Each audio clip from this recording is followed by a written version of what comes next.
Boom, boom, ball joint. I wanted to make a little video in regards to ball joints. This is a ball joint that is off a 1988 Pontiac Sunbird. The reason you want to replace your ball joints when they get worn out is because it can take other steering items with it, other steering components, such as your CV joint, your steering linkage, your the tie rods.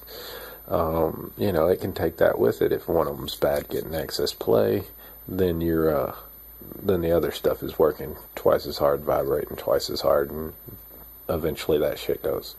So ball joints, the first thing you look for when you're looking at them is the grease fitting. The grease fitting is right there on this one, and as you can see, it's never been serviced. There's absolutely no grease in this ball joint. This is how I knew it was bad. Also, because when I did this, I replaced the steering linkage and the CV shaft. And when I was doing that, I just took the ball joint and moved it around, and that's what it did. So I knew automatically the ball joint was bad, because this all had to be disconnected. All the weight was off of it. You can pretty much diagnose it right there if you're doing something else. The normal way to diagnose this is to put a board under the tire and move it up and down. If you get excess play in the tire, then it's bad. This particular one, as you can see, it should not move that freely. You should actually have to take two hands and actually physically move this in order to get it to move, this piece. It should not move around in there that freely. It should not grind around in there. It's grinding around in there because there is absolutely no grease down inside there. None. And that's the way I found it. Second thing you want to look for when you're looking at these on your car, look to see if somebody's replaced it before. This is very easy to tell because there'll be rivets on here. There'll be no bolts, only rivets.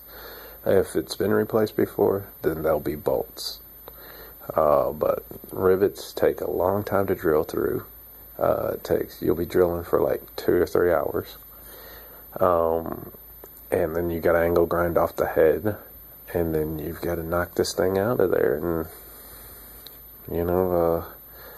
put on the new one. So yeah, this, greasing these is just as important as putting gas in your car, airing up your tires, everything else like that. As a matter of fact, I think manufacturers should also put a grease gun, even if it's a mini one, in with the jack and stuff in every car, because it is that important. It's a necessity. It needs to be done.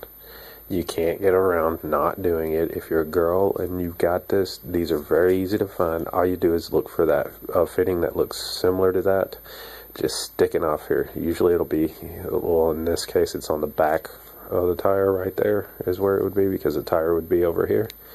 This would be right there. But most of the time they're just straight on the bottom right there. So just look right on the bottom for it. And then also the tie rod one. Look for a fitting on that, grease the living shit out of it, and just go on your merry way. You'll never have a clunking issue with your car, ever, if you do this. So that's pretty much all I wanted to cover. So for God's sakes, please take care of your vehicles, so someone else, when they get it secondhand, don't have to. Thanks for watching.